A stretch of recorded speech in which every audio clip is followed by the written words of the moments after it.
you mute the other one as well? Okay. So, my name is Mirko Hannemann, and we also have Andrej Cifka presenting. But actually, Jan Drmas will also stand here.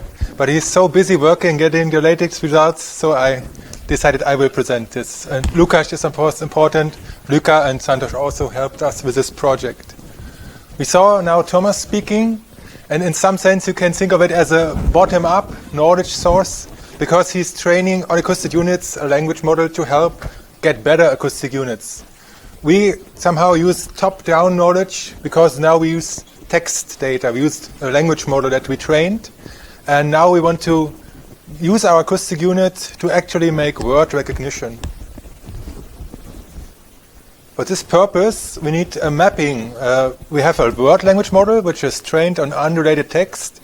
We can get a letter sequence, and we need to transduce the letter sequence to acoustic units automatically trained, or for some of the experiments we also use the phonemes as a perfect acoustic unit, so to say. So what we are focusing now on is only this part of the model, the letter to phoneme transducer, and I show ways how to train it supervisedly and unsupervisedly. There's also Takahiro speaking after me, but we use an additional assumption. We use the assumption that there is a correlation between the letter and its pronunciation, which is true for most of the languages, but there are languages like Chinese where this is not actually true. And so you see we have one or more letters that we map to one or more acoustic units. And the tool that we are going to use is called graphones. A graphone is a mapping between one or more letters to one or more acoustic units, phonemes in this case. So for example, if you have the English word mixing, there's things where we map one to one, but there are also characters like X which actually have two acoustic units. And so the mapping is, in the perfect case, even not is ambiguous, whether we actually map it in this way by mapping the first phone to the letter and having then an insertion of a phoneme, or the other way around. I only show here units that have the maximum number of units 1, so mapping 1 to 1, 0 to 1, or 1 to 0. So these are graphones. What is good about graphones is that since they map two things at the same time, we can reverse the model. We can compose from the left and from the right, as we'll see later. And we're also going to use a Bayesian model. This is important because if we have a Bayesian model, we do not overtrain. And our model automatically has a notion of uncertainty depending on how much data we have seen for training. If I am given some pronunciation lexicon, giving a word and its pronunciation, my task is to find an alignment between letters of the word and phonemes of the pronunciation. This can, of course, be automatically units, or it can be phonemes, as in my case. So let's imagine we have this word ABBA, ABBA, and it's pronounced as ABBA. So we have 4 letters, 3 phonemes, and this graph should represent all possible alignments. An alignment is one particular path through this alignment lattice. And how can we read this? For example, we match the phoneme A to the letter A, then we insert a letter B, mapping the B to B, and so on. One pass through this lattice is one possible alignment. And as you see, it is actually quite a number of alignments. If you would imagine a sequence of hundreds of letters and hundreds of phonemes, the thing is going to be big. And how do you obtain such an alignment lattice? We use a tool which is called finite state transducers. I guess most of you know of it, but let me just recap what is a finite state transducer. A transducer has, in this case, finite number of states, shown by the circle, and there are arcs connecting the states. This is how we indicate an initial state. This is how we indicate a final state. Each arc in a transducer has an input and an output label and a weight. In this case, these weights are, for example, like log probabilities, you can think of them. And the operation of composition is putting transducers into a chain. That means the output of the first transducer is the input to the second. And the transducer, which is composed, transduces the input of the first to the output of the second. That means if we have the composition algorithm, we would match the output symbol X by the input symbol X, and we have then mapping from A to Y and the composed transducer. So we have the framework of finite state transducers, we have composition, and now we can build the alignment lattice completely on FSTs. This is my ladder sequence represented as a finite state transducer. You see just a linear sequence of letters on the arcs, just one label. Same with the pronunciation ABA, also a linear transducer. How can we glue them together? We need two more transducers. One transducer which is a mapping between phonemes or acoustic units to the graphones, which are a mapping of phone to letter. And on the other side we have a mapping from same set of graphones to the letters. And now we can compose these two. Just if you wonder what is this star, it's our representation of the epsilon or an empty symbol. Because of insertions and deletions, you need that. Now we can put the phoneme sequence, the phoneme to graphone and the graphone to letter transducer with the letter sequence, and if we run this composition we get exactly the alignment lattice which we have seen before. As I already said, imagine you have a long sequence of units, the lattice is going to be big, and there are some paths which don't make a lot of sense, like inserting all the letters and deleting all the phones is not a good idea. So we want to keep the lattice small, and one way to do it is to have an intermediate transducer which limits the possible paths to the lattice. For example, we don't want to allow 2 deletions in a row or 3 insertions. So if we have this very simple transducer, just says you cannot have more than 1 insertion or deletion in a row, then you must map something. You must map an acoustic unit to letter.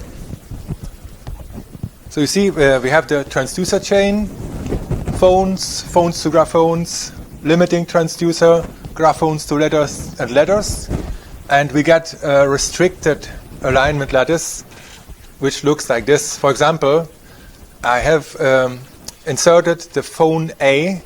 That means I did one of the transitions which I cannot repeat, so I cannot insert another phone here before actually matching the next phone to the next letter. So the number of paths to the lattice can be reduced. Oh yeah. Okay, don't restart now. So I explained how I construct a lattice. The next, what I need probabilities which tell me how likely is a certain sequence of graphones. And for this I use a language model, which is a language model on graphones. You might remember a language model is a model that computes the probability of a sentence, let's say, of a sequence of units by the product of the individual units given their past context. So usually what you do is if you use n-gram language model, you limit the context to the last n-1 words, and you have a product like this. And I was lucky because Thomas already introduced the hierarchical Pitt-Magnol language model before me, so I don't need to do it here. I just repeat the formula. This is the model that we are going to use. It's actually an interpolated language model. And you might not be surprised. It is also possible to represent this language model as a finite state transducer. This is, for example, a bigram. That means using one context and representing it as a transducer. Typically, you have one state for each context, for each history that you have seen. And you have these special arcs, back of arcs. So for those of you that are not familiar with it, I just use the question mark, something I haven't seen. For those of you that know, these are failure arcs which have the phi symbol. So that means if I've seen a sequence before, I follow the normal arcs. But for example, if I don't start the sentence by actually mapping those letters, then I have to take a back of arc and go into some state where I said I don't know the context, and I allow all possible units in this state. So we can represent the language model as a transducer, and when we compose with it, so this is the chain you've seen before. Now I inserted this graphone language model, and I compose with it, and what it actually does, it takes the lattice that we've seen before and assigns probabilities to the arcs. These are now negative log probabilities, for example. So you get a lattice with probabilities, and for each of the paths to the lattice, we get now a probability of this particular alignment of these two sequences. Given those probabilities, if we normalize them in the correct way, what we can do, we can use sampling to pick one particular path through the lattice. For example, I pick this one. And this sampling allows us to use Gibbs sampling. If you think about it, it's actually blocked Gibbs sampling because we are not sampling one particular arc at a time, but we're using a whole utterance at once sample. And we can use this sample to update our language model. So we are training the language model by utterance sampling a path, putting it to the language model, and going over the data once more. So this is what I actually did. Important here to understand, this is supervised because I'm given the phoneme sequence and I'm given the letter sequence, and I'm training my language model now. Once I trained it, I can use it to, for example, not give the letters to predict the letter sequence given the phonemes, or other way around, given the letter sequence, predict the sequence of phones or acoustic units. This is usually what people call grapheme to phoneme or letter to phoneme prediction. So what I did, I trained this supervisedly on 113,000 English words and predicted a probability of 12,000 unseen words. And this is the performance of my Bayesian model, where I either use a trigram context or a 7-gram context. Here I compare to a baseline, which is a non-Bayesian model, which is very popular. And with the same strength of the model, you see we are slightly better. But also very important, if you look at the training times, we actually managed to train the model much quicker.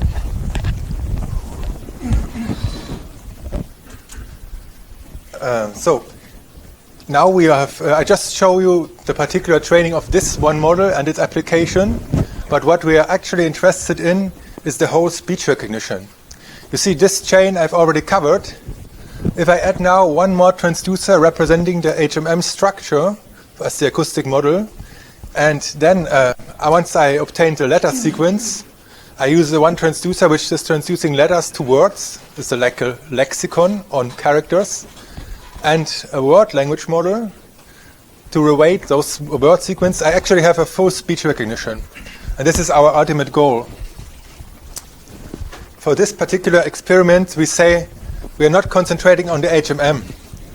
We say we already have some acoustic unit discovery, some phoneme recognizer. We have a sequence of acoustic units given, and we have a word language model which has been trained on unrelated text. So you see, the only thing that is left is the letter to phoneme model.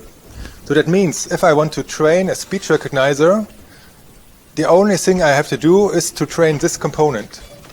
And there's two ways to do it. Either I train it supervisedly or I do it unsupervisedly. So in the first set of experiments, which Ondra is going to show, we trained it supervisedly. So we give a letter and phoneme sequence, train this thing, and then once we train it, we use it for the speech recognition by giving acoustic sequences from the acoustic unit discovery and predicting the number, the correct words.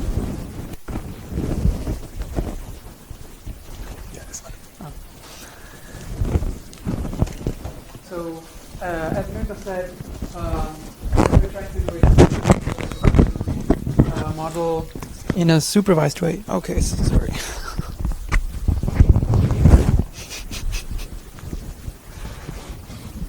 Yeah, so we're trying to do supervised training of this model and use it for word recognition. And this is separate from what we are ultimately after in this project, because we actually assume that we do have some transcribed speech, and we use these transcriptions for training this model. So what do? We have some speech. We have an acoustic unit discovery model that is already trained on this speech. So we label the speech with the acoustic units. And we also have the word transcriptions of each of the utterances. And for our purposes, these are just sequences of characters with a special character that marks the word boundaries. And this is our training data for the model. So we train the model on the whole utterances, and it learns basically the pronunciation of whole utterances. And then, then we apply the compositions that were described by Mirko. So we apply letter-to-word transducer and also a word-language model, and we get the transducer that we can use for transducing acoustic unit sequences to word sequences. So this is one example from our experiments where we labeled our test data with the acoustic units and run our word recognition. This is the reference transcription. This is the output we get with the differences highlighted. So we can see that the word error rate is pretty high, but the words that differ are in most cases acoustically similar. We can, they did, stated. So we can see that even in the one best sequence of acoustic units, it still captures a lot of the acoustics of the utterance. So I think that's good news. And here we have some preliminary results. So we ran this experiment on 3 different types of acoustic units. So this is the most basic setting of the AUD with no retraining, no phonotactic language model. This is the same, but we're using the multilingual bottleneck features instead of MFCC. So remember, this is what Leda talked about with using the knowledge transfer from other languages.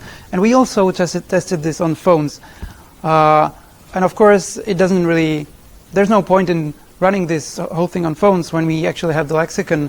But we want these results for comparison. And we have 3 variants of this model. First, with no word language model applied. Then with some very small bigram language model applied. And then we scaled the scores given by the language model by a factor of 2, down by a factor of 2. And so both the bigram language model seems to help in all cases, and also scaling it seems to be an improvement. But of course, this is a number that should be tuned, and then we should expect to get even better results. And we can see that the AUD that based on MFCCs have a very high word error rate, where the AUD, the units based on multilingual bottleneck features give much better results. And it's interesting to compare this with the other performance metrics that were presented earlier. So, for example, if we look just at the normalized mutual information, that tells us that if we use multilingual BNFs, we get acoustic units that are more similar or have more in common with the phonemes of our target language. But does that mean that it will help us build a better ASR system? And this is saying yes, using the BNFs gives us a better word error rate.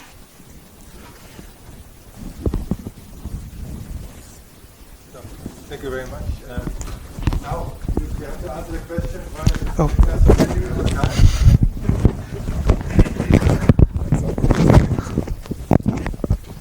why is he so busy? And of course, we are now really interested in unsupervised training.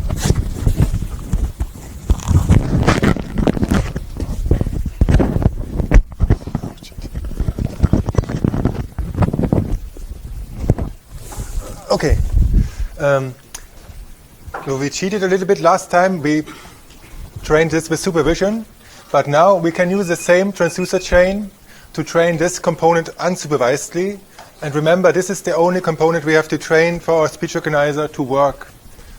So how can we do it? Let's say we only have the sequence of acoustic units, and we run this whole transducer chain to get a sequence of words and at the same time a sequence of graphones. We can use this sampled graphone sequence to update our language model and to keep repeating this process. And this is how we can train the graphone letter language model unsupervisedly. And this is a quite preliminary experiment, but it's already running.